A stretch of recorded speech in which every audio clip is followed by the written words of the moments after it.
जय शिवराय मित्रांनो, 16 मार्चचा हा आजचा लाईव्ह संध्याकाळचे 7:45 वाजलेत आणि येत्या 48 तासामध्ये महाराष्ट्रातल्या काही बऱ्याच भागांमध्ये वातावरण हे सक्रिय होत आहे.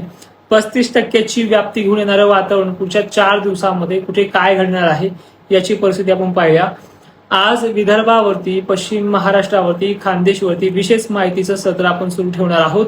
मराठवाड्यातही वातावरण येत्या 24 तासात प्रवेश करते. मागच्या 2 दिवसापासून कानाकोपऱ्यामध्ये ह्या वातावरणाची क्रेज वाढलेली आहे. प्रत्येक गोष्ट व्यवस्थित समजून शेवटपर्यंत ऐकण्याचा प्रयत्न करा, तरच तुम्हाला सगळी माहिती व्यवस्थित समजेल. तर आता बघा, तारखेनुसार 17 तारीख ही लातूर, सोलापूर या भागांमध्ये, कर्नाटकमध्ये बऱ्याच प्रमाणामध्ये 60% व्याप्ती असल्यामुळे या भागातलं वातावरण उत्तरेकडे सरकत आहे. कर्नाटकच्या उत्तरेकडे लवकर असलेला जिल्हा म्हणजे धाराशिव, सोलापूर, लातूर, नांदेड पट्टा या भागांमध्ये स्थानिक लेवलला ढगांचं प्रमाण संध्याकाळपर्यंत जास्त वाढेल आणि पावसाची कंडिशन दिवस मावळतापर्यंत पोहोचेल. त्यामुळे उद्या लातूरकरांनी सतर्क राहायचं आहे 17 मार्चला, कारण की थोड्या भागात आहे पण त्याची व्याप्ती अचानक वाढू देखील शकते.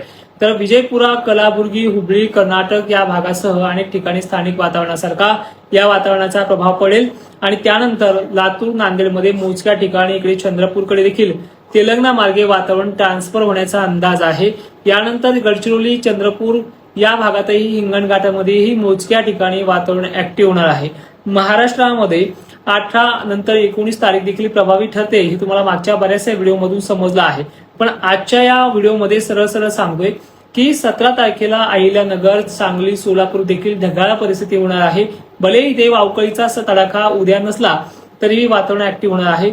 छत्रपती संभाजीनगरकडनं वारे जोराने पूर्वेकडे येत आहे आणि पूर्वेकडे येणाऱ्या वाऱ्यामुळे अकोल्यासारख्या, अमरावती सारख्या ठिकाणी, विदर्भातल्या बुलढाणा जिल्ह्यासारख्या ठिकाणी 17 मार्चला ढगाळलेली परिस्थिती पाहायला मिळेल. पावसाची शक्यता सोलापूर, सांगली या भागापर्यंत मर्यादित आहे. नांदेड सुद्धा आणि चंद्रपूर सुद्धा.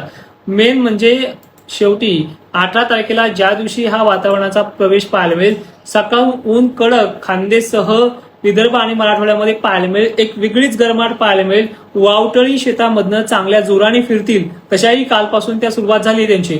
पण याबरोबर पुण्याला संध्याकाळपर्यंत, कोल्हापूरला संध्याकाळपर्यंत, सांगली, सोलापूरला मेघगर्जनेसह काही ठिकाणी पावसाची ऍक्टिव्हिटी या 18 मार्चला दुपारनंतर दिवस मावळता पाहायला मिळते. नांदेड, लातूरला भलेही याची व्याप्ती 19ला जास्त असली तरी दक्षिण साईडकडनं ही ऍक्टिव्हिटी वाढायला सुरुवात होईल. नागपूरला देखील 18 मार्चलाच पाऊस आहे. हिंगोली, वाशिम मध्ये काही ठिकाणी पाऊस येईल. पहिल्या दिवशी येणारा व्याप्तीचा पाऊस हा सर्वदूर नसणार आहे, नंतरही सर्वदूर नाहीये. 35% व्याप्ती 3 दिवसात कव्हर अप करेल असा अंदाज तुम्हाला मागे पण दिलाय. 18 मार्चला जिल्ह्यांची यादी बघा, कमी किंवा जास्त प्रमाणामध्ये कोणते जिल्हे आहेत. छत्रपती संभाजीनगरमध्ये तुरळक ठिकाणी संध्याकाळपर्यंत, पुणे, अहिल्यानगर, सांगली, सोलापूर, सातारा या भागात काही ठिकाणी संध्याकाळपर्यंत पाऊस आहे. बेळगाव, विजयपुरा, कलाबुर्गी, बसव, कल्याण, सोलापूर अनेक ठिकाणी हा पाऊस वर्षाव करणार आहे. लातूर जिल्ह्यातही 18 तारखेला संध्याकाळपर्यंत पाऊस वाढणार आहे. लातूरच्या धाराशिव पट्ट्याकडनं अंबाजोगाई, केज, माजलगाव, परळी वैजनाथ देखील 18 तारखेला माजलगाव पट्ट्यापर्यंत मजल मारेल. त्यानंतर 18 तारखेला छत्रपती संभाजीनगरच्या पूर्वेकडील भागांमध्ये, जालन्यामध्येही तुरळक ठिकाणी हा 18 तारखेला प्रवेश करेल. कोल्हापूरला आणि सांगलीच्या काही दक्षिणेकडील भागांमध्ये, कोल्हापूर, निपाणी, बेळगाव या भागांमध्ये सुद्धा वादळी पावसाची शक्यता या 18 तारखेला संभाव्य अंदाजानुसार तुम्हाला सांगण्याचा प्रयत्न करतोय. त्यानंतर 19 तारीख मोठी आहे, मोठी राहणार देखील आहे. याच्यामध्ये पुण्याचा समावेश जास्त प्रमाणात सांगितला आहे, पण स्थानिक लेवलला पुण्याच्या भागामध्ये हा पाऊस मध्यम दमदार असा राहील. कोकण किनारपट्टी साईडला हा पाऊस जास्त राहील, कोल्हापूरला देखील. त्याच नंतर 19 तारीख छत्रपती संभाजीनगरमध्ये तुरळक काही ठिकाणी दमदार तर काही ठिकाणी वादळी 1-2 ठिकाणी असणार आहे. मी जिल्ह्यांची नावं 19 तारखेला बऱ्याच घेतोय, त्या देखील लक्षात ठेवा. देऊळगाव राजा, देऊळगाव मही, खामगाव एरिया, मोताळा परिसर या भागामध्ये काही ठिकाणी मेघगर्जनेसह वादळी वातावरण सक्रिय होऊ शकतं, सतर्क रहा. 19 मार्च ही तारीख आहे. बीड, गेवराई, शहागड, अंबड, पैठण पट्टा देखील, गणसावंगी, आष्टी, मंठा पट्टा देखील 19 तारखेला सक्रिय स्थितीमध्ये आहे. लोणार, मेहकर देखील वादळी वातावरणाच्या रडारवरती आहे. या सगळ्या तालुक्यांची व्याप्ती 20-25% आहे. 60% भागांना धक्का लागेल अशी परिस्थिती दिसत नाहीये. त्यानंतर अकोला, अमरावतीमध्ये देखील स्थानिक बेसवरती हा वातावरणाचा क्रेज वाढणार आहे. वाशिम जिल्ह्याची आणि हिंगोलीची व्याप्ती बऱ्यापैकी पाहायला मिळते, पण त्याचा पूर्णपणे डायव्हर्टिंग सिस्टम ज्याला आपण सरकारसारखी म्हणतो, हे पूर्णपणे पातूर, उत्तरेकडील कारंजालाड, खाली पुसद, डिग्रजकडे देखील सक्रिय होण्याचा अंदाज आहे. नागपूर जिल्ह्यात सावनेर, कटेलसह दक्षिणेकडील भागांना देखील ऍक्टिव्हिटी जास्त आहे. त्यानंतर वर्धा जिल्ह्यामध्ये चंद्रपूर या भागाचाही समावेश आहे. गडचिरोली, भंडाऱ्यामध्येही अनेक भागांमध्ये दमदार ते वादळी पावसाची शक्यता आहे. नागपूरला थंड वातावरणाचा तडाखा बसू शकतो, त्यामुळे नांदेडच्या अनेक भागांमध्ये वातावरण शांत होऊ शकतं, पण वादळी पावसाची भीती या भागातनं गेलेली नाहीये. या भागाबरोबरच लातूर, परभणी, जालना, बीडचा देखील समावेश आहे. परभणीला देखील 19 तारीख महत्वाची असणार आहे. त्या अगोदर 18 तारखेला देखील परभणीमध्ये काही ठिकाणी ह्या अपवाद घडू शकतात, त्यामुळे काळजी घ्या. सोलापूर देखील ह्याच तारखेला आहे, सांगली देखील ह्याच तारखेला आहे आणि धुळे देखील काही तुरळक ठिकाणी, जळगाव मोजक्या ठिकाणी पावसाची शक्यता राहणार आहे. जळगाव, धुळे आणि नंदुरबारचा समावेश WTच्या वातावरणामध्ये, जे पाकिस्तानला या दिवशी, गुजरातला या दिवशी वादळी ते अवकाळी जोर दाखवणार आहे. त्यामुळे त्या वाऱ्यामुळे इकडली पूर्ण बाष्प इन्सेंटिसी जी वातावरणाची व्याप्ती आहे ती कमी करण्यामध्ये यश येऊ शकतं, अशी चिन्ह मॉडेलनुसार पाहायला मिळतात. त्यामुळे ही कंडिशन जळगाव, नंदुरबार या भागासाठी फायदेशीर ठरू शकते.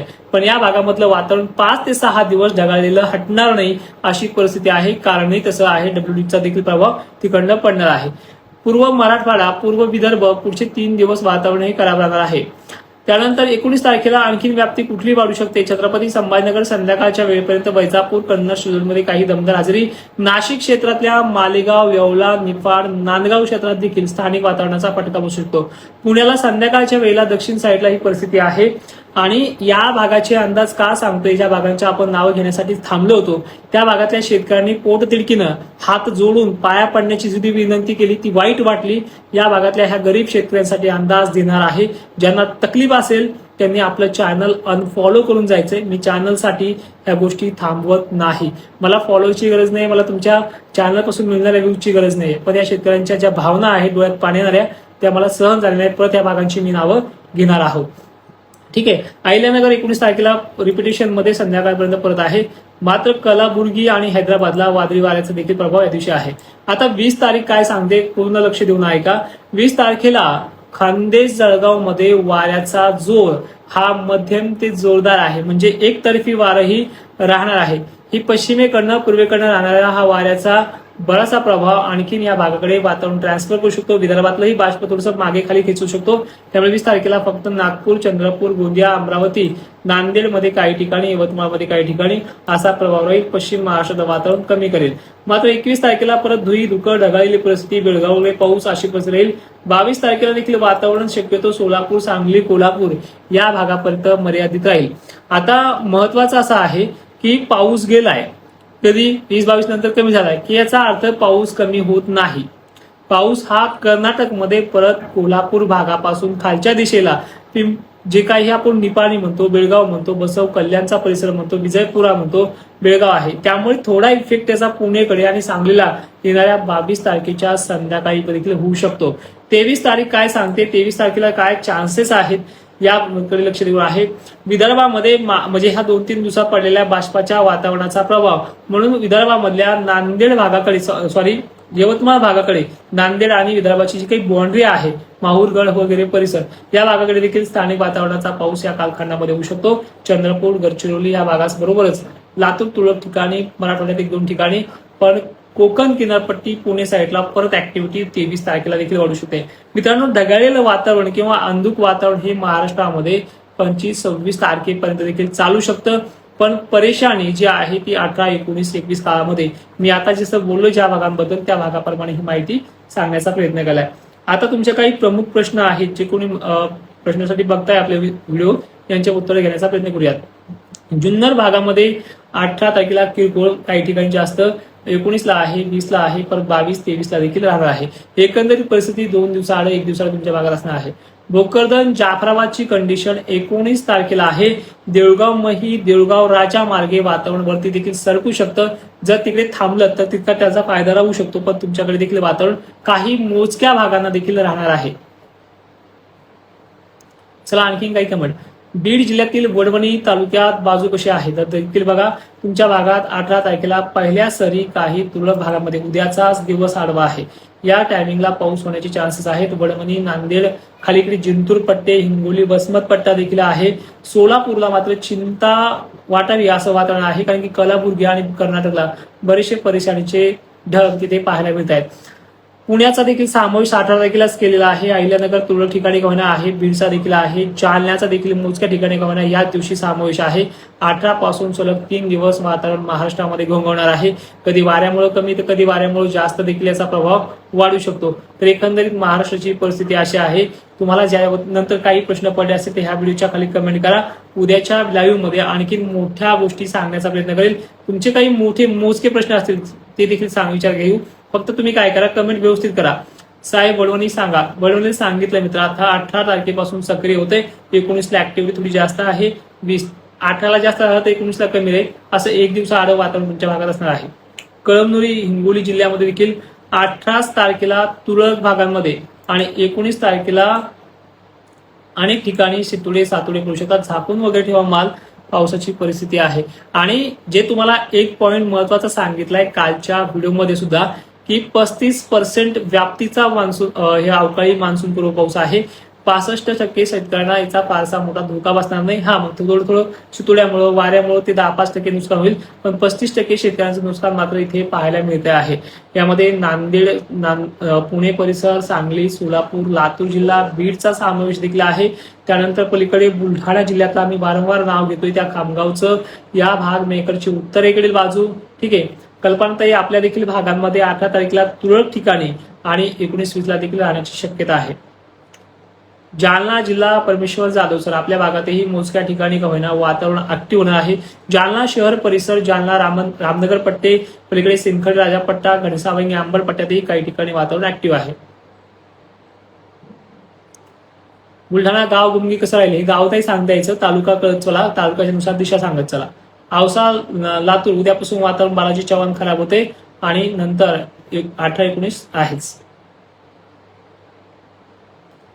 कळमनुरी देखील सांगितले. कळमनुरीला देखील वातावरण ऍक्टिव्ह असणार आहे.